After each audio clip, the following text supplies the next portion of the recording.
Hello, everyone, and welcome to Blogging Theology. Today, I'm delighted to talk again to Dr. Abdullah Ali. You're most welcome, sir. And it's always good to be here with you, Paul. Once again, it's really a pleasure, and thank you for bringing me on. Well, absolute pleasure for me, too. Dr. Ali is, for those who don't know, a professor of Islamic law and the prophetic tradition at the famous Zaytuna College in California. Today, I'll be talking to Dr. Ali about the important concept of bid'ah in Islam. What is it, and is it always to be avoided? Can you say a few words about this, sir? Yes, Bismillah ar-Rahman ar-Rahim. The term bid'ah often translates as heresy or innovation. The Prophet Muhammad, in multiple statements, and perhaps one of the most famous statements related to a speech that he had given publicly to the companions, and during that speech said that the companions, they cried because of his words, because they felt that he was offering a farewell address right at that moment. And towards the end of that speech, he mentioned that those of you who happen to live after my passing, you're going to see a lot of disagreement among the people.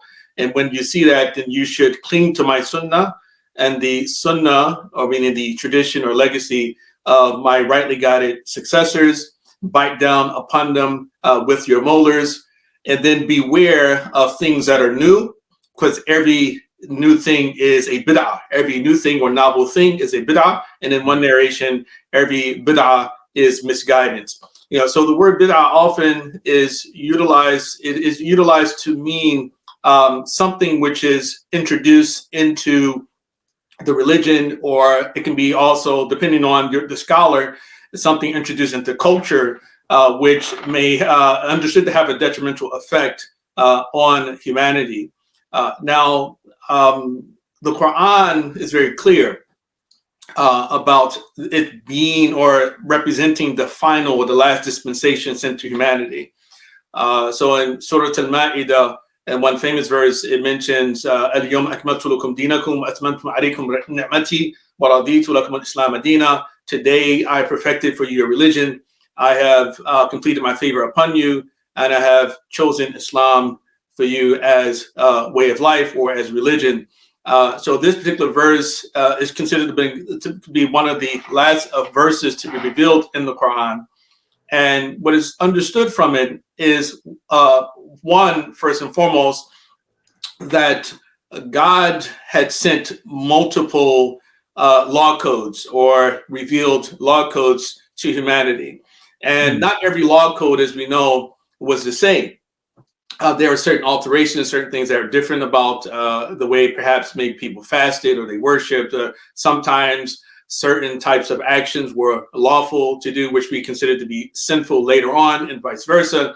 And then when the Prophet Muhammad came, being the last of the messengers sent to humanity, Allah subhanahu wa ta'ala in the Quran revealed to him the verse declaring that this was the final dispensation, that God has perfected his favor and his blessing upon humanity by giving them this final revealed law code, which we often refer to as the Sharia. When this was revealed and the Prophet had communicated this information to his companions, Umar ibn Khattab, may Allah be pleased with him, it said, a narration says he began to cry when he heard it. And when the Prophet saw him crying, he said to Umar, "Why are you crying?" Umar's response was that, "O Messenger of Allah, prior to this, we were in increase. Everything we were doing, where was an increase being given to all of our works. Now, if this is now completed, it means that there's only decrease from this point on, right? So once something's perfected, you can only take away from it from that time moving forward." One verse, it says, it calls the Prophet to say, "Qul ma kuntu bid'an min ar-rusuli." That say to them, I am not a new messenger. I'm not a bid'ah or bid'an min ar-rusul. In other words, I've not brought you any new information. And by that, it means that the creed has not changed. That what God taught in terms of creed has always been consistent. God is one. God is creator of all. He doesn't have his son. Doesn't have, of course, himself. He's not the.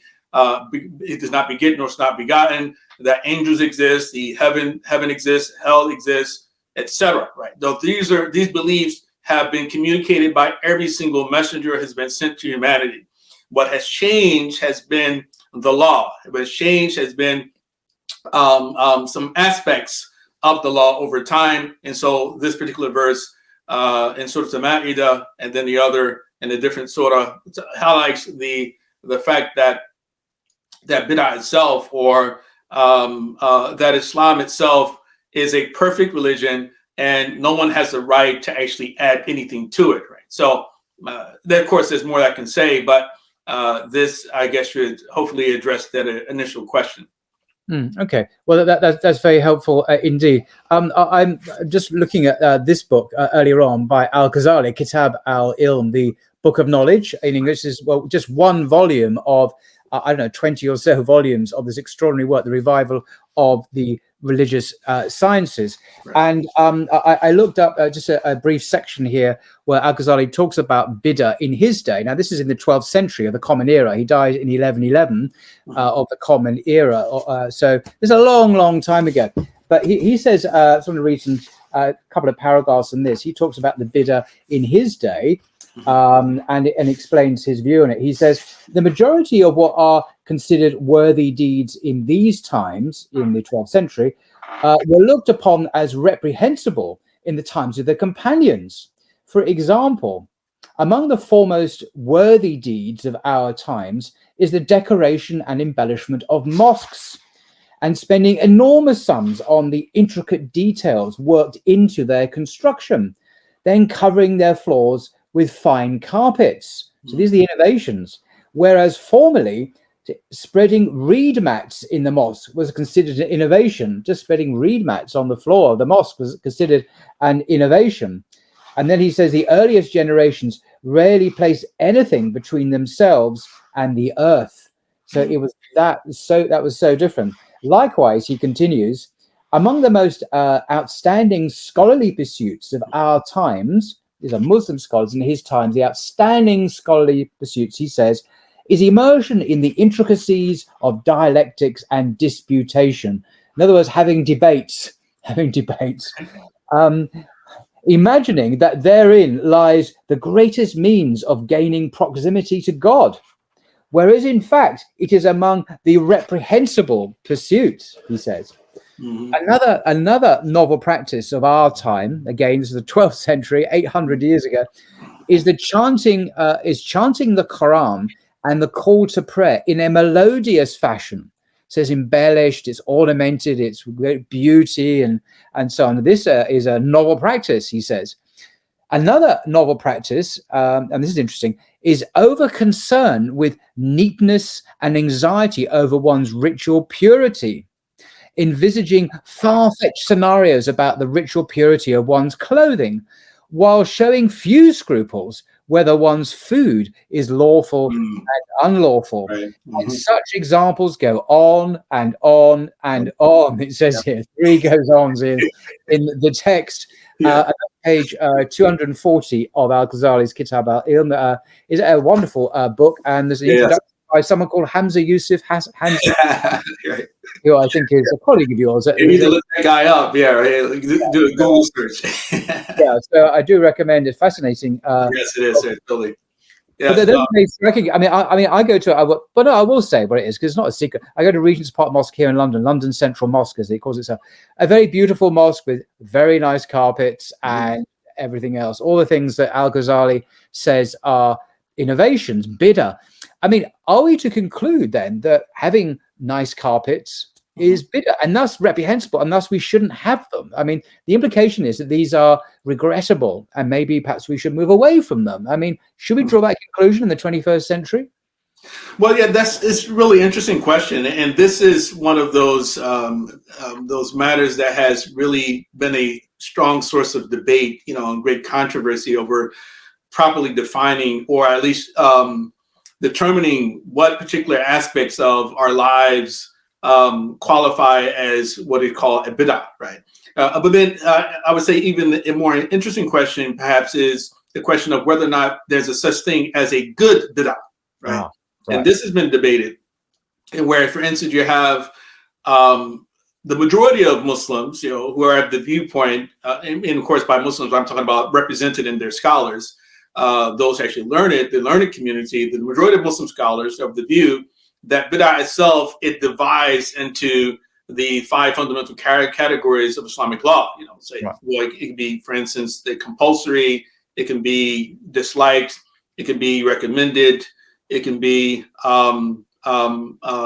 forbidden, and then also can be just simply neutral, right? There's some things that are simply neutral. But then you also have scholars who would say that bid'ah only applies to matters of worship, and it has nothing to do with culture. So, for instance, some of those things that Imam Ghazali lists with respect to, decorating the mosque, or being concerned with your clothing and how neat you are, those type of things, that you can say, okay, well, these are cultural matters of culture. And so someone will respond, okay, well, there's a hadith where the Prophet, he said that anyone who has a mustard seed amount of pride or vanity in one's heart, then that person will not enter paradise. And then a companion heard that and he said, well, oh, Messenger of Allah, but we like to wear nice clothes and nice shoes. And then the Prophet responded, I'm not speaking about that, but rather pride or vanity in this situation is rejection of truth and belittling people, looking down upon people, right? So someone will respond with that, but of course, and then there will also be the response or refutation, the retort of that as well, because scholars differ about, one, if there is such thing as good bid'ah, and then two, does bid'ah apply only to worship, or does it apply to everything, right? And what's interesting, if you go back to look into sources, you find scholars say that the very first bid'ah that ever occurred was the bid'ah of the Khawarij. The Khawarij, their bid'ah was declaring sinful Muslims to be kuffar, or non-Muslims, and then making their blood lawful because of it. Right. So we find that being the main, I guess you said, mainstream understanding, is that's the first bid'ah. So this is a bid'ah in creed, right? And so it's a heresy itself, right? In that sense. But then there's another hadith, which doesn't have very strong support for it, but Imam Ghazali mentions it, and other scholars among the Sufi tradition, they mention this hadith, and they say that the very first bid'ah that occurred in Islam, and it's attributed to al-Mu'mineen Aisha, mother of the faithful, Aisha, the Prophet's wife, saying that the very first was satiation. In other words, that people people would eat their full, right? Satiety or satiation, right? But that particular hadith doesn't have a chain of narration, as far as I'm aware of, right? But it is mentioned in multiple books. So it's either between declaring a Muslim to be a non-Muslim because of a sin, or because we eat too much food, right? We overeat, right? And we eat our full. And of course, we can see the value in both of those opinions. You can see the wisdom and people at least believing such things and how it may affect our actions, right? So there's a statement also from Sahaba like Abu Darda, Anas bin Malik, who actually, after the death of the majority of the companions, and they were living in this new generation of Muslims, the second generation. These are companions still alive who lived beyond the early period. There's a famous statement from both of them saying that if the Prophet had been alive today, then he would not recognize anything that any of you are doing, right? Other than the Salah itself. Wow. Other than the Salah, he wouldn't recognize anything, right? So it's like, because Muslim scholars developed a theory of we call maslaha, sort of the theory of benefit and public interest, and expanded that understanding, that I think that this itself contributes much more to a lot of the innovation that has occurred, and we see it around us. And I don't really completely know what to do about it. All of us are guilty of some type of bid'ah in that sense, or not. but public interest, religious interest, does seem to have some level of validity, but I do think it's always honest to properly convey that this is not a matter which has been settled, right, in our tradition. Again, one side saying that there is a such thing as a good bid'ah. The other side, scholars like Ibn Taymiyyah, Ibn Qayyim, and Imam al-Shatibi saying that there's no such thing as a good bid'ah, because the hadith of the Prophet said, "Kulla bid'atin dalala," that every bid'ah is a misguidance. So when he declares that, this is general, this is universal statement, right? So anything new, but in what regard? New with respect to religion, or new with respect to culture and other things like that. Because in today's world, innovation is the norm. I mean, particularly in technology, for example, iPhones and so on. Right. The medium we're using now is an innovation. Right.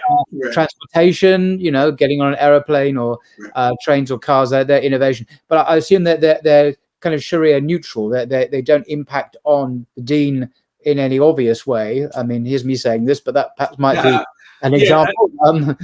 Right. Unless there's a proximate harm, which can be, sort of seen like, directly when someone invents something new, the default usually that, okay, this is fine. This is a neutral device, right? Once we discover, okay, that it, remotely that there are multiple harms that come from these such things, then you will find scholars inclining towards prohibiting those type of actions, right? So most scholars who are reasonable, and I think most scholars are reasonable, have been reasonable throughout Islamic history, including those who say there's no such thing as a good bid'ah, would exclude sort of like technologies and things like that from the purview of that particular condemnation. And also is known, because it's known from the Sunnah of the Messenger Muhammad sallallahu alaihi wasallam, that he was never given a choice between two things, except that he chose the easier of the two. Right? And as long as it was not prohibited, as long as it was not unlawful, right?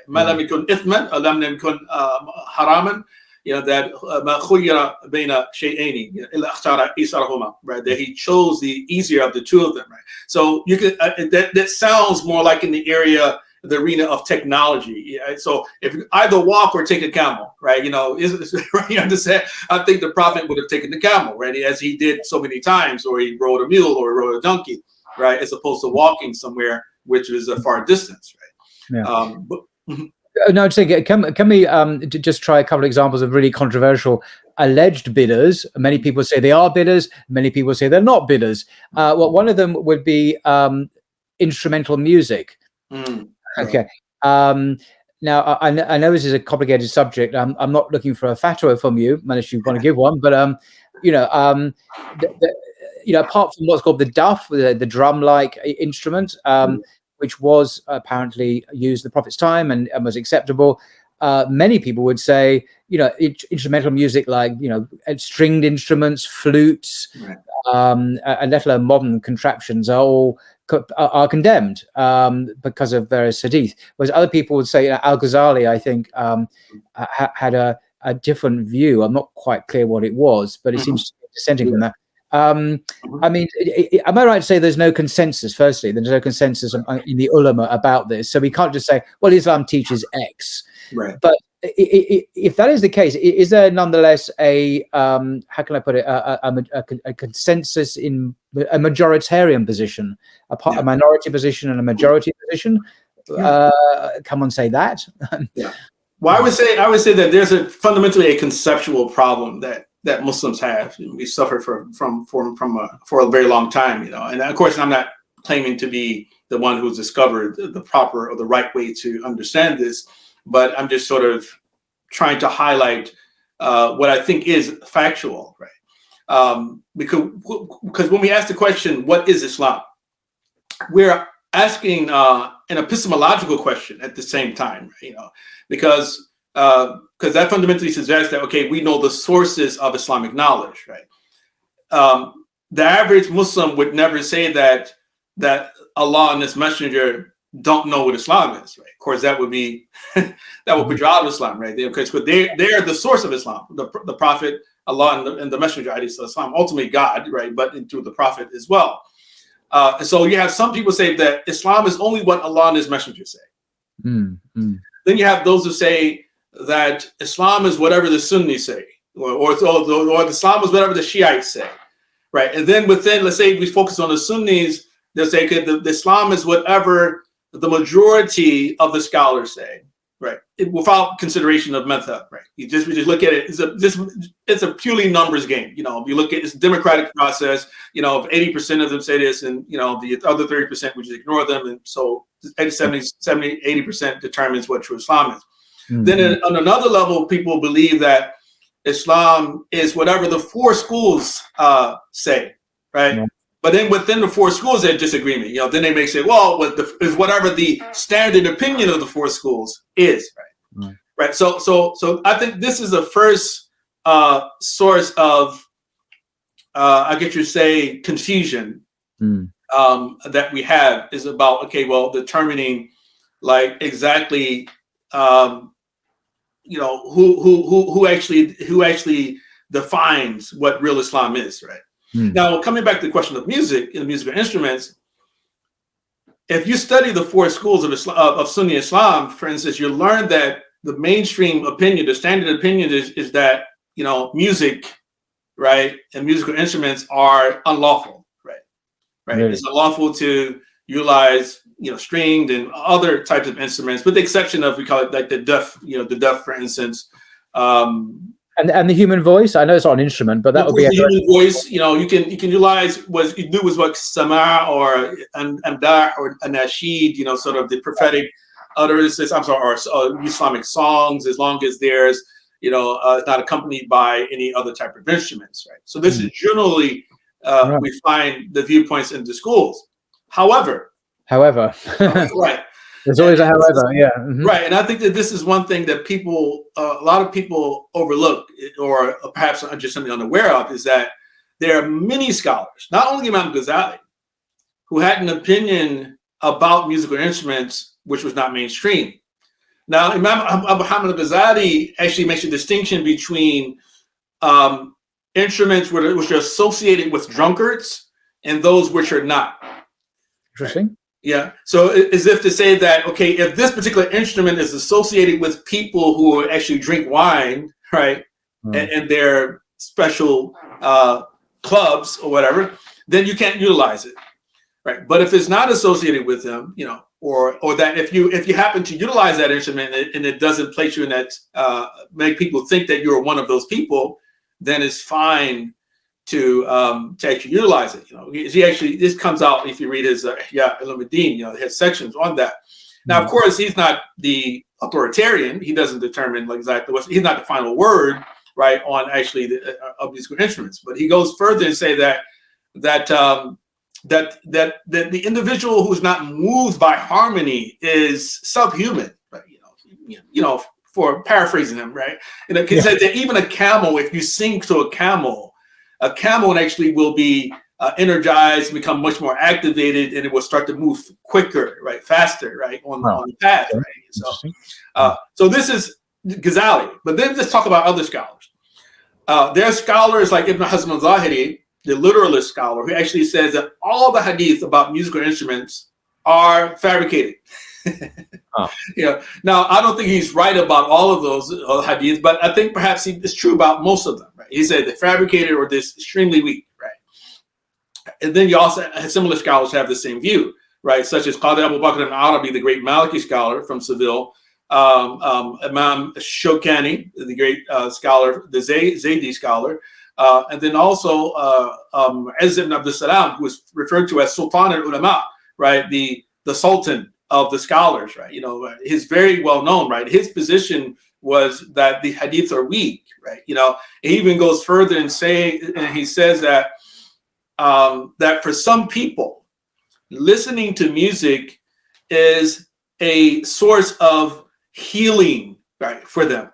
It's a source of healing for their hearts and for their souls, in the same way that dhikr of Allah is a source of healing for people who are much more spiritually inclined, right? He said, of course, it's not the best situation, but he says that for some people, this is what it is, right? So the basic point being that, like so many other things, there's a lot of nuance involved here.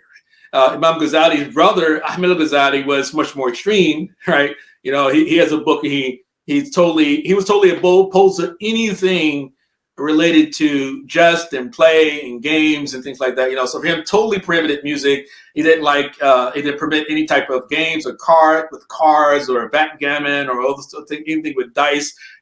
That anything that was going to distract you from Allah subhanahu wa ta'ala, that he was totally against it. Imam Ghazali's position is a little bit more nuanced when it comes to the matter of music, right? And this really takes us back to what examples that were mentioned before about Ghazali, when you read in that book about embellishing your voice, right? Ghazali's Kitab al-Ilm from the Ihya in this translation here.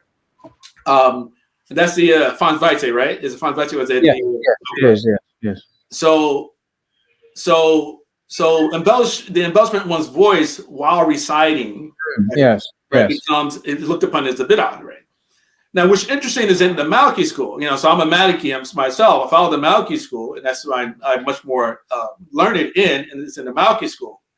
That it's interesting that Imam Malik's position himself was that it was disliked.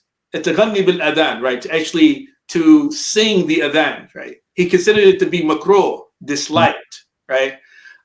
He also considered it to be disliked to recite the Quran in congregation, or to do group supplication or group litanies and things like that, group dhikr of Allah subhanahu wa ta'ala, right? So these are all things that can find it in the Maliki school, so this was the default position of Imam Malik himself. Now, the reason he held that view was because he believed that the custom of the people of Medina during his time, the scholars of Medina's time, they represented the true Islam, or they constituted what the Sunnah was, right, during the time of the Prophet himself. So whatever they did not do, he considered it to be Sunnah, right? So he didn't go so far as say it was haram for you to do so, but he said it's better for you not to change the Sunnah, right? If this is not something prevalent here, then we should not introduce it or start to practice it, right? And so what happens is that the school, even the Maliki school, as time goes on, eventually changes, or it sort of it bends or it caves in when it comes to trying to uphold these much more conservative positions. So you go, for instance, somewhere like Morocco, and it's a regular practice for them to read the Quran in congregation after Salatul Fajr and after Salatul Maghrib every day, in some mosques after Salatul Asr as well, right? And so they did it. They came up with a concept. They talk about maslaha, it's self-interest. The scholars say that they were concerned with the fact that when people were coming to the mosque, they sort of lost the spirit of the mosque, and they wanted to maintain the spirit of the mosque. So they introduced this practice into the mosque, right? And then many of the Maliki Sufis also accepted the idea of group supplication and recitation, all those things like that as well, right? So there's been a lot of evolution in Islamic law as well, right? And so I'm still confused then. I mean, maybe the confusion is inevitable, but you said at the beginning that the four schools are unanimous, that musical instruments, that's what you said, if I remember, are unanimous. That musical instruments are just not unanimous. Unanimous in the sense that they're standard views, because within every school there's a standard view, right? So if you look at the standard view, yes, if you base it upon that, then they are unanimous. But if you consider within the school, okay, fair enough. But my point is it still stands. So I, as a layman or Mr. and Mrs. Average Person Muslim, wants to find out what they should do about music, and they're aware the standard view, as you've just carefully defined it, is clear, haram. Basically, it's an innovation, it's a bid'ah. But they're also aware, because they've heard you say this, that Al-Ghazali, the great Islamic scholar, had a different view. And then you mentioned a whole bunch of other scholars as well, Maliki scholars, who also kind of more or less go in that direction. So it seems to, I mean, maybe this confusion is inevitable, but what is a layman or laywoman to do with all this scholarly confusion. But it seems to me the island of clarity is the standard view of the four madhabs. But there are the dissenting voices. So do we just default back to the safe path, which is to follow the madhabs, because we're not scholars as laymen? Obviously you are, but I'm not. Is that what we should do? I mean, how are we to negotiate this stuff, and how are we to reach a decision personally for us as laymen? Well, I think that what's important is to remember that Islam was never intended to be an autodidactic enterprise, right? If we can call it an enterprise. In other words, the human element, the human teacher, the human guide has always meant to be a part of the practice of Islam, right? If Allah subhanahu wa ta'ala wanted us to just simply read and just, maintain our privacy away from everyone else, then he would have, probably just given all the companions the revelation, right? Give everyone a copy of a book, right? And when the companions, they traveled and they spread Islam, they didn't have translations of the Quran with them that they just passed out, right? The people embraced Islam over the centuries because of what they saw, the character of the Muslims, right? And of course, saying that is to make the point that if you are a Muslim, right, and you are confused about such things, now I would say that if you don't have anyone in your midst to consult, then your default should be, okay, follow whatever the mainstream or the standard viewpoint is, right? However, if you have a relationship with someone, a learned person, an individual, and preferably, and we hope that everyone gets the benefit of having someone who understands a bit about human behavior and development, and they're able to guide you and understand that there's certain needs that you have. Of course, that's very rare, right? But that's what we see, is that such people can actually give you guidance on ways to overcome your dependency on music or television or internet, those type of things, right? And I'm not talking about necessarily a Sufi guide or a Sufi sheikh. I'm not really necessarily talking about that. I'm just saying that, like, for instance, if someone were to come to me, right, and they were struggling with this ruling that they came across about music, they were told that music is completely haram. And this has happened multiple times. There's a brother, his name is Mustafa Davis, who actually produced a documentary some years ago called Dean Tight. And in that particular documentary, he's a friend of mine. I actually saw him just a couple of days ago.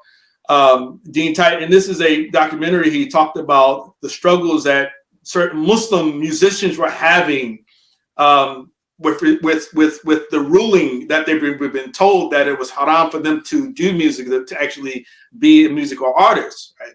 And how they were contending with those particular challenges. But the problem fundamentally, and I told Mustafa this a long time ago, is that the problem with the documentary is that it sort of presented the options as in black or white terms. Is it okay? Islam says music is haram. Islam says music is haram, right? And here you have Muslim musicians. Okay, how are you contending with this? How are you dealing with this, right? And so, but if those people knew that there are other opinions available, right? That there were legitimate opinions, they're not weak opinions, right, that exist. There's such people, it could be a way for them to actually continue what they're doing, and perhaps actually give them a way to begin to transition into something else potentially, if that's what they desire to do so, right? Mm-hmm. But you meet people where they are, right? Now, I think that what can happen is that that for many people who are still very vulnerable, right, when they first embrace the faith, that they can be chased away because certain things become just too difficult. It's like a guy becomes Muslim and he has a girlfriend, and then somebody says, oh, you got to break up with your girlfriend, or a woman's been married to a husband for 30, 40 years, she becomes Muslim, her husband doesn't, and you say, oh, you gotta leave your husband, right? So those are situations which require like individual guidance, right? Yeah. Now for the public, the general public, well, yes, we're gonna reinforce what the standard opinion is, right? But some people, when they struggle with these things, and when we fear that they are in danger of losing their faith, right, or being chased away or driven deeper into some type of sin, then we let them know, okay, there's something else that exists. You should take a fatwa from your heart. You have to make a decision about what you're prepared to go to Allah with, right? So that's fundamentally, at least the way that I try to operate with these type of situations. It's very compassionate. I'm thinking of famously Cat Stevens, as who was known, use of Islam in the UK here, the very famous musician still producing music. But when he became a Muslim, famously in the 70s, at 1970, I think it was, he was a superstar in the musical world, by any standards. He was a global phenomenon. And he gave up music. He became a Muslim and he stopped performing. And then some time later, some years, I'm not sure when, how many years ago now it was, but he had a change of heart, and he decided that after all, he could practice as a musician, with a guitar and other things. And so he's resumed his career and as a Muslim, playing music, of course. And he came under criticism at that time, as one can imagine. But I just mentioned him as a well-known example of the kind of people you're talking about. Yeah, and there are others too. There's a local brother. His name is Jordan Richard. He actually used to be the national skateboard champion. This was, I believe, back in the 1990s, or and he became Muslim. And once he became Muslim, there were some people saying things to him about him skateboarding potentially being haram, and so he abandoned that as well. Is it an issue of fatwa about skateboarding? Blimey.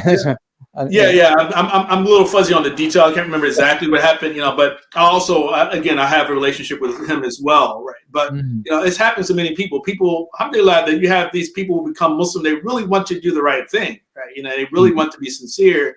And so what happens is that once they discover that certain information has been hidden from them, that they become bitter as well, right? So I think while on one hand we can encourage people, okay, yes, follow the standard viewpoints on these issues, that we should not intentionally hide things from them, because ultimately we can't control anyone and what they're going to do. But we can say, okay, well, I disagree with that opinion, right? I think you should do this, but ultimately people want to make their own decisions about what they feel is correct. And maybe in time, if your own or my own opinion was the correct one, maybe their experiences will teach them why that opinion was the correct opinion for one to take. Right? So it's a very sort of a developmental approach, rather than, well, you've now become Muslim, you've got to drop absolutely everything and completely adopt a different. It's more of a process, a journey, perhaps, that takes time, allowing for the unique circumstances of the person and their lives and their relationships too. So this is a less kind of catastrophic vision of becoming a Muslim. Well, what would be? I mean, that's a very beautiful vision as well. How would that be expressed in the Sunnah, for example, of the Prophet? Are there examples in his time where he had that approach?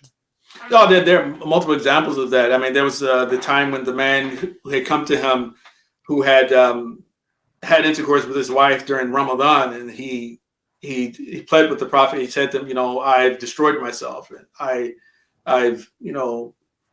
I've been intimate with my wife during Ramadan, during the fast. And so the Prophet responded to him, oh, then free a slave. And then the man said to him, Ya Rasulullah, I don't have any money to free a slave. So then he said, then fast for 2 consecutive months. And then he said, Ya Rasulullah, I don't have the strength to do that. And then he said, then feed 60 people. And then he said, Ya Rasulullah, I don't have enough to feed anyone, right? So then the Prophet went and he received some food from the treasury, and he gave it to the man. And then he said, take this and go feed those people. And then the man said to the Prophet, go feed people who are much more poor. You feed people who are poorer than me, right? In other words, he said that there's no one more poor than I am in my own village, And then the Prophet, he laughed when this man said this to him. They said to him, go take this and go feed your family. Yes. So that is one, I think, popular example that shows the way that the Prophet interacted with people, and his compassion, and showing them that while the law is important, right, circumstances can lead to these mitigating, can mitigate, the situation to the point that you won't need to actually be as strict upon yourself. It all depends on your personal circumstance. So while the general rule is what it is, that applies to the average person and it applies in normative situations, but there are always going to be those special situations which an individual will have to will get some special license to do something differently. I mean, you can find many examples like this throughout the seerah of the Prophet Muhammad sallallahu alaihi wasallam. Right. So, I mean, would it be fair? Could I characterize that as saying that Islam, particularly for new Muslims, doesn't require perfection, but it requires one's best, that one does what one can in the circumstances, but that may not be the ideal. I mean, but then that's easily interpreted and maybe can also be exploited as a way of diminishing moral responsibility and taking it easy, not in the way that you mentioned earlier on, the Prophet saying that the easier of the two, but taking advantage of it so that you don't have to really make an effort. And of course, that's not the purpose, is it? Right, exactly, because there's also a famous hadith, whatever I forbid you from doing, then avoid it. And whatever I order you to do so, then do as much as you're able to. Wow. So when he said, if I tell you not to do something, don't do it, he didn't say to your ability, right? In other words, it says, don't drink wine, right? Don't fornicate, don't fornicate.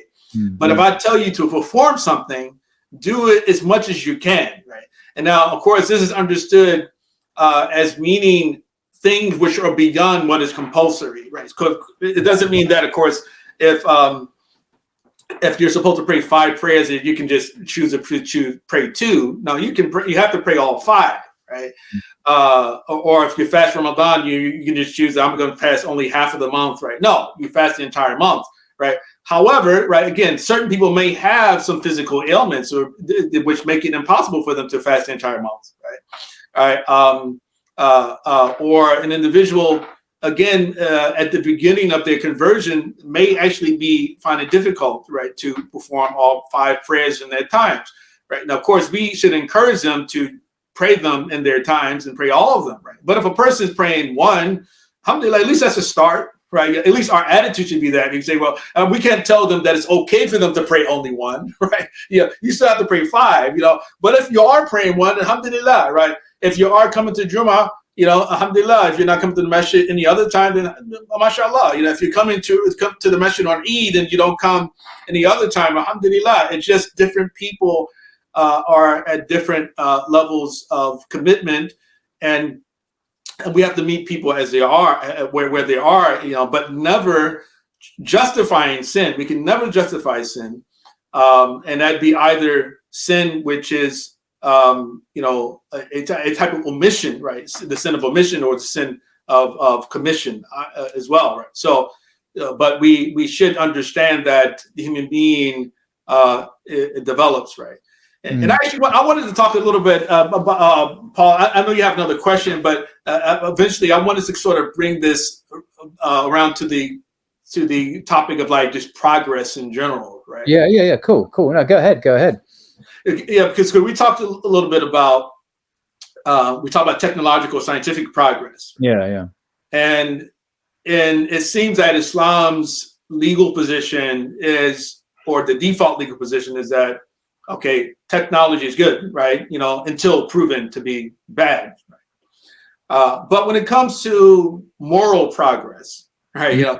Especially when we consider or sort of human developmental progress, right? Darwinian type of progress, right? We live in this time where there are too many people in positions of power and influence who seem to believe that the human being is meant to become something other than what it is, right? So we see all of this this phenomenon of transgenderism, right? And in the minds of many people, hey, well, human beings evolve, right? Or homosexuality, human beings evolve, right? But then there's also transhumanism as well, right? So people believe that, well, our evolution has not been completed, and we're going to accelerate our evolution by ensuring that the human being combines with robotics and technology and things like that in order to accelerate our movement into the future, right? So with an understanding of understanding of bid'ah and fitra, right? Human nature, and that a human being or nothing is supposed to change, or no one has the right to change human nature, right? That in itself is a source of security and protection for humanity and for the world, right? In my opinion, And so in Islam, I think more than any other religion, places strong emphasis on the impermissibility of changing God's law, changing His religion and ideas, and I would say that bid'ah fundamentally is an anti-progress doctrine, right? That is sort of the default is that progress is bad. If we're talking about progress in morality, in the realm of morality, in the realm of culture, etc., right? But not necessarily in the realm of technology, but it could, right, also apply to that as well. Yeah. I mean, I was kind of throw out there to see how. No, but actually, you anticipated that was my very question. I wanted you to make some comments, which you have, about the contemporary threats from bid'ah. These are the reprehensible innovations, I mean, not innovations necessarily in technology, although they can be dodgy, as you say, but not intrinsically. What are the obvious reprehensible innovations, bid'ah? And you mentioned transgenderism, homosexuality. You mentioned this transhumanism phenomenon. So these are very much bearing down on us as a society through the media and through politics, culture, pressure groups, and some Muslims perhaps are falling for these bid'ah in our time. So would those be the main ones you think that are a threat to the ummah these days? Yeah, I definitely think that those are the main ones in the moral realm more than anything else. I mean, because human being, of course, is a moral creature, and so you corrupt human morality, then you're going to corrupt humanity, and then by corrupting humanity, you're going to corrupt the entire planet, right? Because the human being has been given this mastery and supremacy over the planet and over other creatures, right? So naturally, it moves us in that particular direction, and the attempts to rewire our brains to try to redefine the human being, the imposition of this, special pronouns, and you have to refer to me as this, and I said, no, I don't have to refer to you as that. But yeah, I definitely think that this itself is the greatest threat, that we have, and the Quran. Sorry, there's a dimension of this which is often not mentioned, at least perhaps publicly, is that according to the Quran, Shaitan is the enemy of mankind. That's right. And he seeks our harm. Yeah. And he's active. He's not most of the time. So perhaps it would be prudent to say also this is not always what it appears to be what's going on. Yes, there are these actors who do these things and politicians and so on. But behind the scenes, in the unseen, maybe there's an occult hidden war on humanity that's actually also a major factor in what's happening. Would you say that was fair? Yeah, exactly. And that's what the hadith of the Prophet tells us, that Shaitan, he places his throne over the waters, and he dispatches his minions from there, and those who are closest to him are those who have the greatest capacity to seduce people, right? And so one of them will come to him and say, today I've done this, and he says, no, you've done nothing. And then eventually someone will say, I did not leave this man and his wife until I separated the two of them, right? And that's the one that Satan praises, right? Is the individual the jinn who was able to cause a rupture of relations between a man and his wife, or just break up a family, right? So definitely there is a cabal, or sort of there's naturally that something in the behind the scenes, those we have these these enemies which we can't see, and of course the greatest of them is Satan, and we have to believe that. That's something we have to believe in, and he actually promises in the Quran that he's going to change God's creation. Really? He's going to lead the human being. He's going to embellish things up and make the human being create God to change God's creation. Well, that's incredibly relevant, isn't it? That's exactly what is happening. So this is even more poignant, that we must understand that these evil forces behind the scenes that are pushing us in these terrible directions. The examples you've given are causing so much, well, without going into the whole issue, an awful lot of destruction to innocent people often who think they can.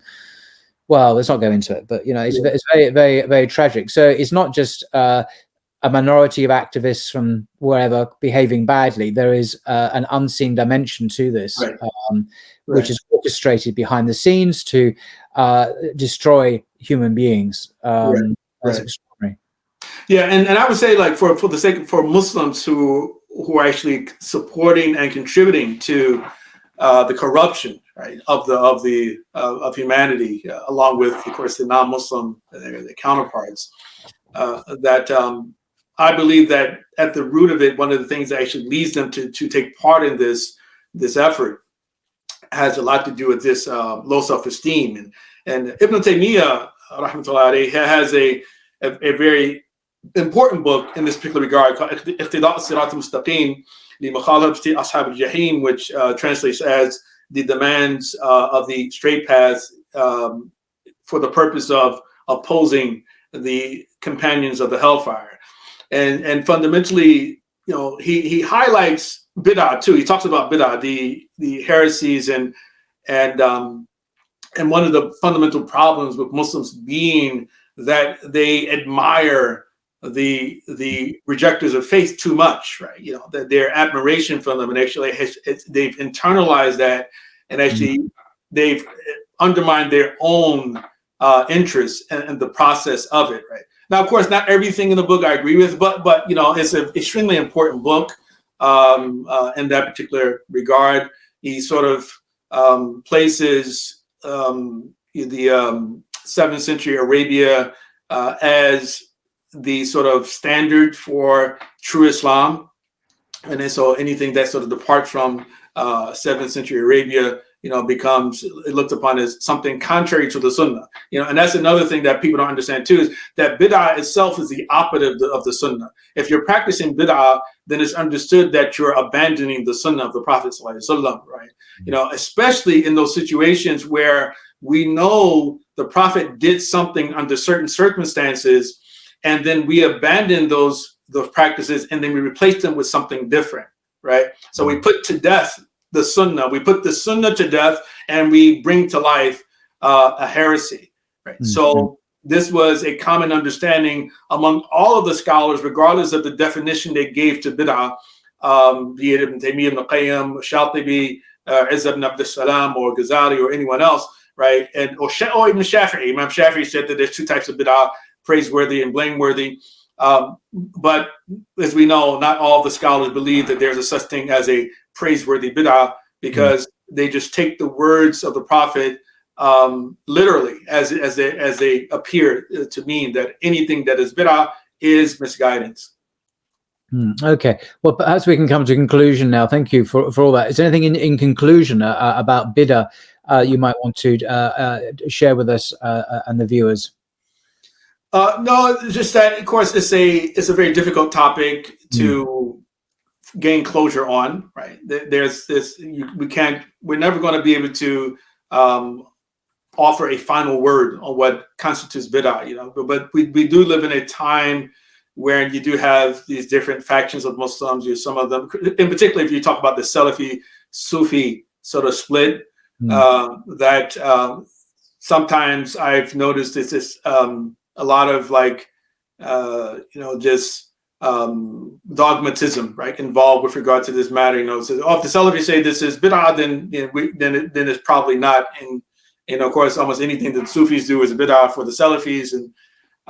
But it's an extremely important topic that I think that Muslims should definitely delve deeper into it. I would recommend, in particular for those who have access to Arabic, who can understand Arabic works, you can read Ibn Taymiyyah's work, Iqtida' as-Sirat al-Mustaqim. Imam Abu Ishaq al-Shatibi has a book, Al-I'tisam, which is dedicated in 2 volumes to the topic of bid'ah itself. He's often been misunderstood by, in particular, his Sufi critics that I've read. I've said some of the Sufi critics of Imam al-Shatibi who make it seem that he's saying something other than what he says. But Imam al-Shatibi's position is that there is no such thing as a good bid'ah. However, anything that has a foundation or has a basis in the Sharia cannot be called a bid'ah, right? So, which means that if it originates from Quran or from Sunnah or from Ijma or from Qiyas or any of the other sources accepted by all or not accepted by all of the ulama, Imam al-Shatibi's position is that anything that has a source, has a basis, a legal basis, is not referred to as bid'ah, even if it didn't exist during the time of the Prophet Muhammad sallallahu alaihi wasallam, right? And then you have others who say that a bid'ah is anything that the Prophet sallallahu alaihi wasallam did not do, did not say, nor did he approve of. And then you have those who would include omissions as well. So if the Prophet did not do something, and then you're doing it, that they would say that that in itself is actually a bid'ah, and then others say, no, an omission is not evidence of the impermissibility of something. At any rate, there's much more. We can go on for actually a long time if we actually would break out one of those books. But I'm hoping that I've been able to offer some degree of clarity on this. But I always enjoy speaking to you, and Allah subhanahu wa ta'ala, He grant you success on your page and your efforts. You know, and I really enjoy all your posts, especially the no design posts. Yeah. Yes, yeah, I tend to churn those out a bit. There's so many examples. The whole of the universe is a possibility to. So, yeah, they're great fun actually to produce as well, and they're great imam boosters for me and everyone. Hopefully, inshallah. No, thank you so much indeed, Professor Abdullah Ali, for your time and your fascinating discourse on bid'ah, the complexities of it, and there's some real gems in what you said. I particularly liked the developmental kind of approach to particularly new Muslims embracing the deen, much more humane, if that's the right word, way of approaching it, rather than the kind of the big bang approach where suddenly you've got to be instantly a fully fledged, fully functional Muslim, which is perhaps not humanly possible. To me anyway.